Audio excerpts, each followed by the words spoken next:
nombre es Marta Orellana. Yo soy Shani Valentín Chavira.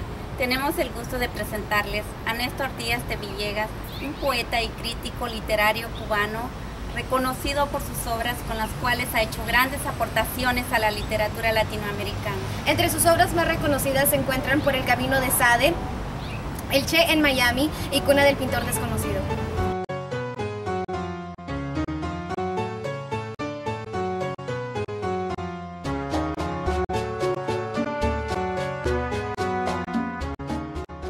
De mi niñez en Cuba puedo contarte que nací hace muchos años en un pequeño pueblo del sur de esa isla, cerca de una ciudad que se llama Cienfuegos. Y el pueblo donde yo nací se llama Cumanayagua. Es un pueblo que en realidad no es un pueblo pequeño, es un pueblo de mediano tamaño, cerca de las montañas.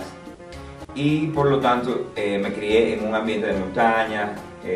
Soy un muchacho de pueblo pequeño cerca de las montañas. Y eso influyó bastante en mi vida, el lugar de donde salí, el lugar de donde soy.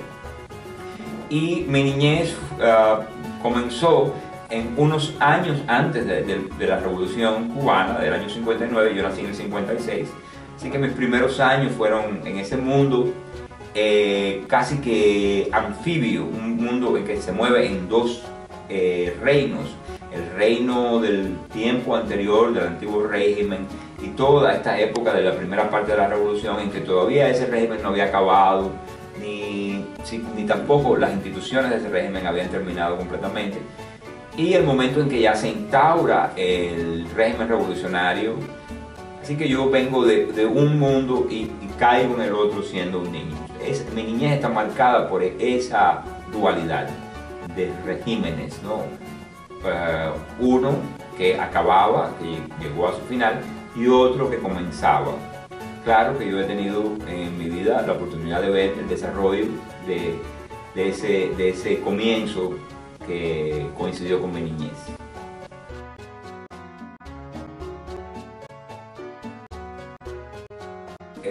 Es muy importante porque a esa academia llegué yo después de haber pasado por otra academia. Cuando era muy jovencito, yo entré a la Academia de Arte cuando tenía 12 años, debido a las circunstancias en que uno iba a la escuela en Cuba. Era un régimen educativo muy diferente al de los demás países, a la experiencia de otros países y de otras épocas. Y entonces yo llegué muy temprano a una escuela de arte, realmente porque era educación compulsiva, allí me pusieron y ahí tuve que aceptarlo. Y llegué a esa escuela jovenzuelo. Luego, ya un poco más tarde, cuando tenía 15 años, yo por mis propios medios, mi propia iniciativa, me trasladé a La Habana. Yo quería, bueno, hubo circunstancias que contribuyeron a que yo me trasladara hacia la capital de Cuba, pero bueno, en fin, allí llegué y allí empecé a continuar mis estudios de pintura en la escuela, en la Academia de San Alejandro. La pintura y la poesía y la escritura para mí siempre han estado relacionadas. Será quizás por el hecho de que yo mismo soy pintor o estoy entrenado como pintor. Para mí ambas cosas son la misma. Pero sí agradezco haber tenido ese entrenamiento y me alegro de haber tenido ese entrenamiento, porque la manera de ver la práctica artística se expande una vez que tú tienes un entrenamiento formal en otra disciplina.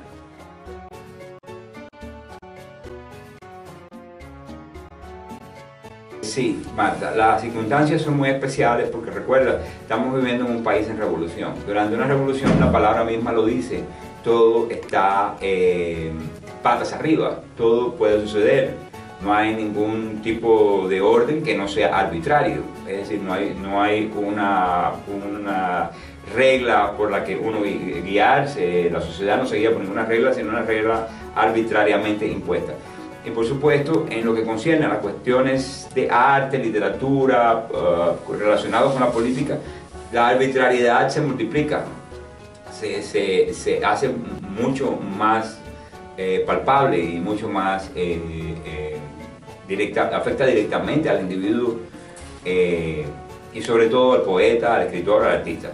Entonces, en esos momentos, yo era un estudiante muy joven. La juventud es otro factor en el hecho de que yo haya ido a la cárcel, porque sencillamente hice cosas que un poco más tarde, con un poco más de experiencia de la vida, no hubiera hecho. Varios de mis amigos, mis parientes, inclusive algunos de los maestros, directores de escuela, inmediatamente antes de que sucedieran estos hechos que me arrestaran, a mí me habían advertido de que tuviera cuidado de mis acciones porque podían costarme la cárcel. Es decir, cualquiera sabía que en Cuba en ese momento la escritura que yo estaba haciendo de joven o las palabras que yo estaba expresando podrían costarme caro. Y yo no hice caso debido a la inexperiencia de la juventud. Sin embargo, la prisión no la veo como un momento negativo en mi existencia, de ninguna manera. Sencillamente, todo lo que pasa en tu vida es otro elemento que contribuye a la persona que tú eres. Y sencillamente, dadas las circunstancias de mi país en esa época que yo haya ido a la prisión, no es nada más que yo soy parte de esa época. Yo soy un individuo que nació en una cierta época. Ir a la cárcel como poeta está totalmente de acuerdo con la manera en que se desarrollaban las cosas. Entonces, sí, ibas a la cárcel por escribir algo inconveniente. Me condenaron a 6 años de prisión, de los cuales cumplí 5, debido a que hubo un mejoramiento en las relaciones entre Estados Unidos y Cuba, y 8.000 presos políticos salimos en libertad y emigramos durante los años 1978 al 79. Yo salí en el 79, en mayo. Precisamente este mes se cumplen 35 años de mi salida.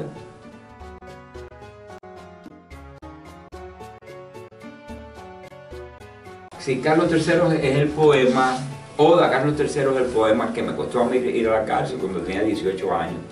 ¿Qué es lo que dice el poema? El poema dice algo muy simple que no le hubiera costado la cárcel a nadie en ninguna otra parte. El poema lo escribo un año antes, cuando tenía 17 años. Quiere decir, hay que tomar en cuenta esto, Marta, que es el poema de un adolescente sin ninguna experiencia, ni en la vida ni en la poesía. Y este poema lo escribo porque han cambiado el nombre de una avenida en mi país, la avenida en la capital de mi país. Yo pasé unos años viviendo en esa capital. La avenida me era muy querida. Ahí había una estatua de Carlos III a la entrada de esa avenida que había sido corroída por las lluvias y el tiempo y los elementos. Y yo siempre veía esa estatua mientras llegaba, entraba y salía por distintas razones de esa avenida, Carlos III. Y en el año 73 cambiaron el nombre de llamarse Avenida de Carlos III a llamarse Avenida Salvador Allende, debido al golpe de Estado de Pinochet y la caída del presidente Salvador Allende en Chile.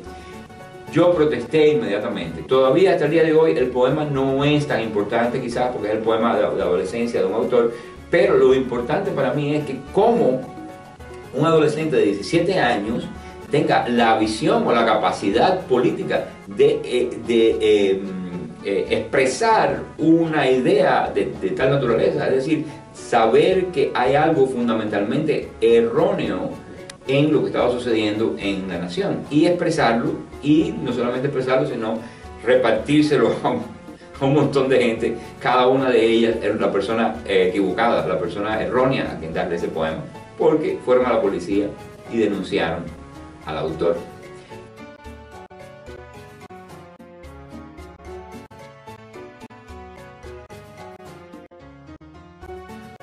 ¿Qué se puede decir de Néstor Díaz de Villegas que no se haya dicho ya sobre todos los grandes criminales de la historia? Es un poeta maldito. Hay poetas benditos y hay poetas malditos. Y Néstor pertenece a esa larga y extraña tradición del poeta maldito. Ahora, ¿por qué maldito? ¿Y maldito con quién? Es maldito con el lenguaje. ¿Y por qué?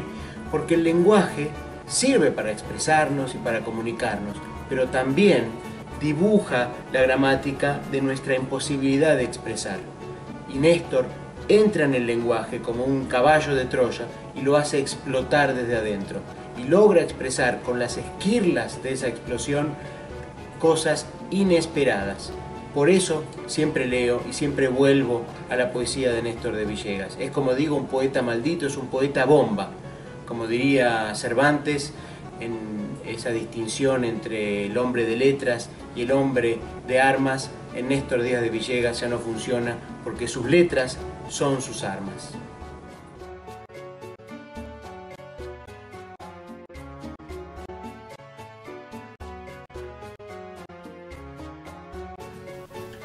Sí, este proyecto nace porque un editor de San Francisco, que estaba publicando libros en español y en inglés en ese momento, me pidió este libro. Él lo conocía, su nombre es David Landau, y David se interesó en traducir este libro. Lo tradujo al inglés y lo publicó en San Francisco en el año 2003, aunque el libro lo había escrito yo en el año 2000. Lo escribí en Miami y en ese mismo año vine a California y aquí se publicó.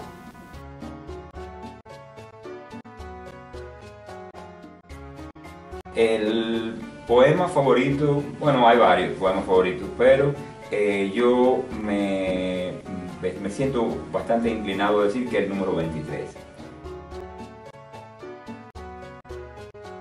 Solo falta el lunar en la mejilla y una mancha de mierda en el encaje si le cambio el grillete por un traje de asesino comido de polilla y le borro con sales el tatuaje rococó de la muerte, la cuchilla que se lleva a otra puta en la golilla, volverá a reencarnar su personaje.